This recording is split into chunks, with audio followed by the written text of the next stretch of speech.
여러분 안녕하십니까? 뉴스투데이 제주입니다. 오영훈 당선인의 민선 8기 제주도정과 김광수 당선인이 이끄는 도교육청이 이번 주에 공식 출범합니다. 또 제2공항 추진 여부를 결정할 연구 용역 결과가 마무리되고 해수욕장도 3년 만에 노마스크로 문을 엽니다. 이번 한 주간의 주요 이슈를 김찬년 기자가 전해드립니다. 민선 8기 오영훈 도정이 오는 금요일 공식 출범합니다. 출범식은 민속자연사박물관 광장에서 도민 1000여 명이 참석한 가운데 다함께 미래로 위대한 도민 시대를 테마로 진행됩니다. 인수위는 출범식 전인 이번 주 중반에 20일 동안의 활동을 정리한 새 도정의 슬로건과 비전, 핵심 정책 등을 발표합니다. 김광수 제주도 교육감 당선인도 오는 금요일 취임합니다. 취임식은 외부 인사 초청 없이 교육청 직원과 인수위원들만 참석해 진행하고 인수위는 취임 전 공약을 바탕으로 검토한 새 교육 정책 방향을 제시할 예정입니다. 제주 지역 최대 현안인 제주 제2공항 재추진 여부를 판가름할 국토부 연구용역 결과도 이번 주에 나옵니다. 30일까지가 연구용역 기간인데 국토부는 용역 결과를 검토해 다음 달 초에 재추진 여부를 결정한다고 밝혔습니다. 제주 지역 12개 해수욕장도 오는 1일 일제히 개장합니다. 거리두기 해제로 3년 만에 마스크를 쓰지 않은 채 물놀이가 가능해지고 계절 음식점도 이용할 수 있습니다. 다만 코로나19가 완전히 종식되지 않아 야간 개장은 하지 않고 오전 10시부터 저녁 7시까지만 운영합니다. MBC 뉴스 김찬년입니다. 지난 주말과 휴일 많이 더우셨죠? 제주시는 낮 기온이 30도를 웃도는 무더위가 이어졌는데요. 제주 북부와 동부에는 올 들어서 첫 폭염주의보가 내려졌고 북부 해안에는 올해 처음으로 열대야도 나타났습니다. 이따금 기자가 보도합니다. 다음 달 1일 개장을 앞둔 해수욕장이 벌써부터 물놀이를 나온 도민과 관광객들로 북적입니다. 바닷바람에 더위를 식혀보지만 높은 습도에 열풍을 쐬는 듯 후텁지근합니다. 날씨가 너무 더워서 친구들이랑 바닷가 놀러 왔는데도 바람도 습하고 날씨도 많이 습해서 더운 것 같아요. 제주 북부와 동부에는 지난해보다 열흘 일찍 올 들어 첫 폭염주의보가 발효됐습니다. 제주시 낮 최고 기온은 34.4도까지 치솟아 사흘 만에 올 들어 최고 기록을 갈아치웠습니다. 따뜻한 남서풍이 한라산을 넘으면서 고온 건조해지는 툽 현상이 기온을 끌어올린 건데 서귀포와 고산은 낮 기온이 26도에 머물렀습니다. 올해 처음 열대야도 관측됐습니다. 제주시의 아침 최저 기온이 25.1도를 기록하며 밤에도 기온이 25도 아래로 내려가지 않는 열대야가 작년보다 열흘 빨리 나타난 겁니다. 북태평양 가장자리를 따라 제주도로는 고온 다습한 남서풍이 지속적으로 불어 들어오면서 당분간 기온이 높고요. 이 현상은 당분간 지속될 것으로 예상이 되고 있습니다. 한라산 삼각봉에 순간 최대 풍속 시속 87km의 강풍이 관측되는 등 바람도 강하게 불었습니다. 제주공항에는 강풍과 급변풍 특보가 내려지기도 했지만 항공기는 대부분 정상 운항됐습니다. 기상청은 제주에 당분간 이렇다 할 비 소식 없이 북동부를 중심으로 30도를 웃도는 무더위가 이어지고 북부 해안에는 열대야가 나타나겠다며 건강관리에 유의해달라고 당부했습니다. MBC 뉴스 이따금입니다. 제주에서는 코로나19 신규 확진자가 그제 100명이 발생했고 어제는 오후 5시까지 53명이 양성 판정을 받았습니다. 이로써 도내 코로나19 누적 확진자 수는 23만 8,593명으로 늘었습니다. 현재 도내 위중증 환자는 2명이며 680여 명이 재택 치료 중입니다. 최근 일주일 제주 지역 코로나19 신규 확진자는 726명으로 전주보다 109명 감소했습니다. 제주도는 국내 첫 원숭이 두창 확진 환자 발생에 따라 지역사회 전파를 막고 신속히 대응하기 위한 방역대책반을 구성했습니다. 방역대책반은 감염병 관리와 조사, 의료자원 관리 등 5개 반 23명으로 구성돼 접촉자 관리와 예방활동 지원 등의 업무를 맡게 됩니다. 또 제주도는 의사협회 등과 자문단을 구성하고 위기 단계가 격상되면 대책본부도 설치할 계획입니다.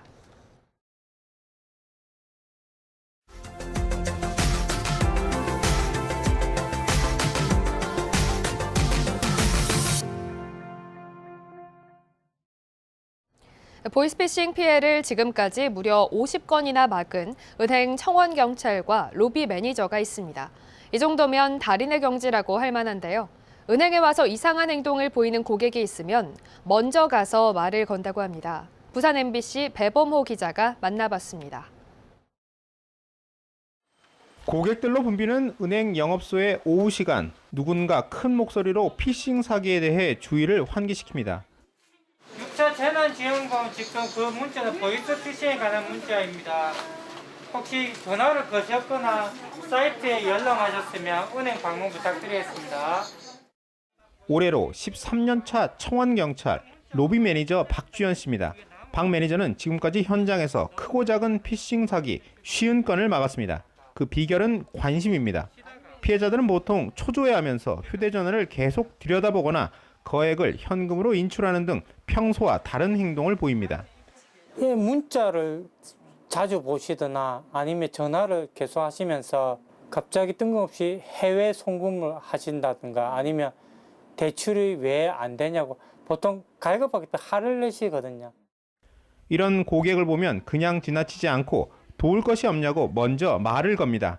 그가 막은 50건 가운데 가장 기억에 남는 사건은 지난해 여름 로맨스 스캠, 즉 국제 결혼을 빌미로 거액을 갈취당할 뻔한 순간입니다.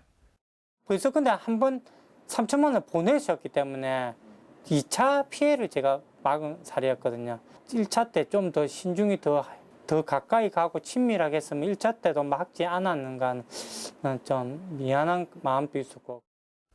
박 매니저가 말을 걸면 어떤 피해 고객은 귀찮다며 짜증을 내기도 했지만 그런 친절과 관심이 없었다면 많은 사기 피해를 막지 못했을 겁니다.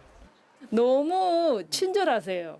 네, 너무 친절하시고 첫인상에 인상도 남으시고. 그래서 제가 은행에 이제 다달마다 오면 이제 이렇게 도와주시고 세금 내러 이렇게 오잖아요. 그러면 도와주시고. 왜 고객들에게 그렇게까지 하냐고 물어봤습니다.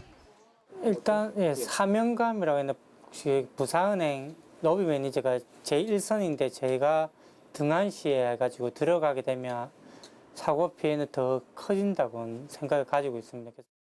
박주연 씨는 그동안 경찰과 구청 등으로부터 8개의 표창장과 감사장을 받았습니다.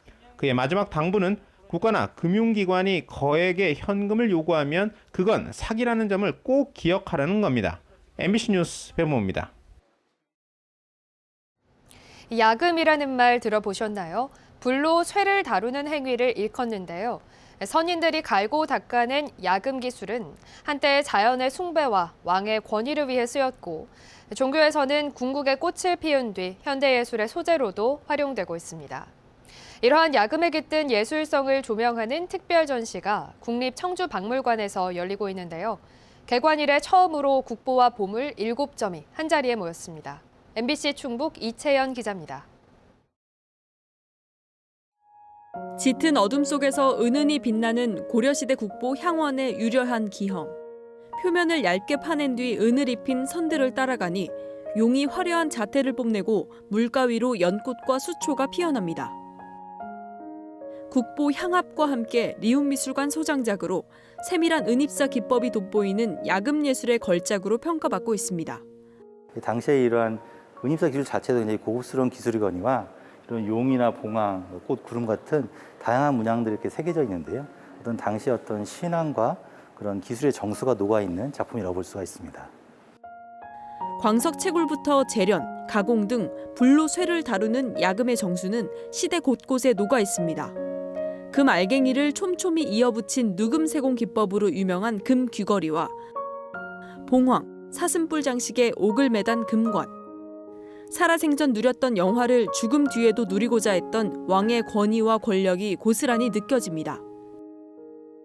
녹슨 빛깔로 금빛 장신구와 대비를 이루는 철제 갑옷과 칼은 당시 무사들의 치열했던 삶을 간직하고 있습니다.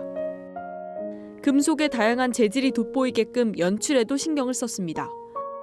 조명을 아래에서 위로 비추니 고된 수행을 통해 경지에 도달한 철불에선 부처의 오묘한 미소가 드러나고 하늘에 있는 생명체들을 깨운다는 구름 모양의 불구 운파는 마치 공중에 떠 있는 듯합니다. 빗물이 스며드는 걸 막기 위해 처마 끝에 끼우는 용두 토수엔 과거 못자국이 그대로 드러나 있습니다. 흥선대원군이 과거 경복궁 중건 때 썼던 토수인데요. 철제 구조물을 활용해 과거 지붕 끝에 매달려져 있던 모습을 떠올리게 하고 있습니다. 불교 문화에서 꽃피운 이런 야금은 점차 인간의 일상으로 스며들어 보편적인 문화로 자리 잡았습니다. 1.5cm 크기의 황동 인물상 2만 3천여 개로 집단 문화 속 익명화된 개인의 모습을 드러낸 서도호의 작품부터 수천 개의 금속 방울들이 소리로, 떨림으로 시각적 변화를 주는 설치미술가 양혜규의 작품은 현대에서도 야금이 재해석되며 살아 숨쉬고 있음을 보여줍니다. 통시적으로 그 시대를 대표하는 금속 문화재를 전시해서 금속의 아름다움을 보여주려고 했습니다. 이렇게 많은 지정문화재가 전시되는 경우도 상당히 드문 이례적인 일이라고 할 수 있습니다. 국립김해박물관, 국립청주박물관, 삼성문화재단이 공동 주최한 이번 전시는 8월 말까지 만나볼 수 있습니다. MBC 뉴스 이채연입니다.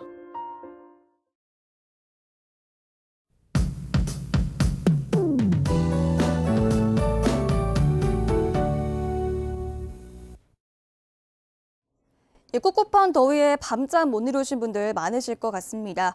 제주는 밤사이 최저 기온이 27도를 웃돌면서 올 들어 두 번째 열대야를 보였는데요. 현재 북부와 동부 지역에는 폭염주의보가 발효 중으로 오늘도 무덥겠습니다. 당분간 북동부 지역을 중심으로는 열대야도 계속 이어지겠습니다. 통풍이 잘 되는 얇은 이불로 바꿔주시고요. 물을 자주 마셔주시기 바랍니다. 오늘 장맛비는 중부지방을 중심으로 집중되겠는데요. 한편 제주는 고온다습한 남서풍의 영향으로 제주 남부와 산지를 중심으로 비가 내리겠습니다. 수증기가 지형과 부딪히면서 비구름대가 발달하는 원리인데요. 모레까지 제주 남부에는 최고 60mm, 산간 지역에는 100mm 이상의 비가 예상됩니다. 오늘 해안 지역과 중산간 지역에서는 안개도 짙게 끼겠습니다. 평화로나 산간도로 이동하시는 분들은 교통안전에 유의하시기 바랍니다. 오늘 구름 낀 가운데 날이 흐리겠고요. 북부 지역을 중심으로도 5에서 30mm 정도의 비가 가끔 오는 곳이 있겠습니다. 월요일 아침 현재 기온 보시면 북부 지역 28도로 가장 높게 시작하고 있고요. 한편 남부 지역 25도, 동부 지역 24도로 상대적으로 선선합니다. 한낮 최고 기온은 북부 지역이 31도까지 오르겠습니다. 체감 온도는 33도 안팎까지 올라갈 것으로 예상이 됩니다. 서부와 남부 지역은 26도에 그치겠습니다. 도서 지역도 흐리겠고요. 날이 후텁지근하겠습니다. 바다에도 바람이 강하게 불겠는데요. 오늘 밤부터는 제주 남쪽 먼바다를 중심으로 풍랑특보가 발효되겠고 항해나 조업하는 선박들은 안개에 유의하셔야겠습니다. 현재 북태평양 고기압이 확장하면서 장마전선은 중부지방 쪽에 위치를 해 있는데요. 제주는 고온다습한 남서풍의 영향을 계속 받으면서 당분간 30도를 웃도는 무더운 날씨가 이어지겠습니다. 이상 정보였습니다. 제주도가 새로운 교통수단으로 트램 도입을 다시 추진합니다. 제주도는 트램 도입을 위한 사전 타당성 검토 용역을 빠르면 다음 달 발주해 사업 추진 방식과 경제성 확보 노선 등을 중점 검토할 계획입니다. 용역은 오는 29일 예정된 제주도 학술용역심의위원회를 통과하면 오는 9월부터 내년 6월까지 진행될 예정입니다. 제주도의 이번 트램 도입 논의는 제3차 국제자유도시 종합계획 반영에 따른 것으로 지난 2010년과 2016년에 이어 세 번째입니다. 다음 달 1일 민선 8기 제주도정이 출범하는 가운데 지방 공관 부활 여부에 관심이 쏠리고 있습니다. 도지사직 인수위 관계자 등에 따르면 오영훈 당선인은 지사에 취임하면 현재 살고 있는 집에서 출퇴근할 예정이며 장기적으로 도정 행사 개최 등 공적 용도로 사용할 공관 확보 여부를 검토 중인 것으로 알려졌습니다. 제주시 연호로에 있는 옛 제주도지사 관사는 지난 2014년 원희룡 도정 출범 이후 어린이 도서관으로 변경됐습니다. 제주도와 SK핑크스는 친환경 자연순환 생태계 조성 사업을 위한 업무 협약을 맺었습니다. 이에 따라 SK핑크스가 골프장과 호텔 등에서 발생하는 투명 페트병을 분리 배출하면 제주도개발공사는 이를 수거해 사회적 기업에 팔거나 재생 섬유로 만드는 업사이클링 제품 생산을 지원하게 됩니다. 양식 어가의 친환경 에너지 보급이 확대됩니다. 제주도는 올해 양식장 친환경 에너지 보급에 지난해보다 44% 늘어난 사업비 17억 원을 투입해 에너지 절감 시설 설치를 지원하기로 했습니다. 이에 따라 바닷물로 얻은 열 에너지로 양식장을 사용하는 용수를 가열 또는 냉각하는 히트펌프와 수온 조절 장치 등을 다음 달부터 설치 지원할 예정입니다. 코로나19로 인한 사회적 거리 두기가 해제되면서 숙박시설이 크게 늘어난 것으로 나타났습니다. 제주도에 따르면 지난달 말 기준 도내 숙박시설은 6,400여 곳에 77,500여실로 1년 전보다 업소는 470여 곳, 객실은 1,500실 가까이 증가했습니다. 업종별로는 관광 숙박업은 350실 줄어든 반면 생활 숙박업은 440실 늘었습니다. 제주시는 여름철 도민과 관광객이 몰리는 탑동 광장과 테마거리에 질서 계도반을 편성해 오는 10월까지 운영한다고 밝혔습니다. 질서 계도는 음주와 취식 행위가 많은 야간 시간대에 집중적으로 이루어지며 머물렀던 자리 정리와 쓰레기 되가져가기 등 기초 질서 운동도 함께 진행됩니다. 뉴스투데이 제주를 마치겠습니다. 시청해주신 여러분 고맙습니다.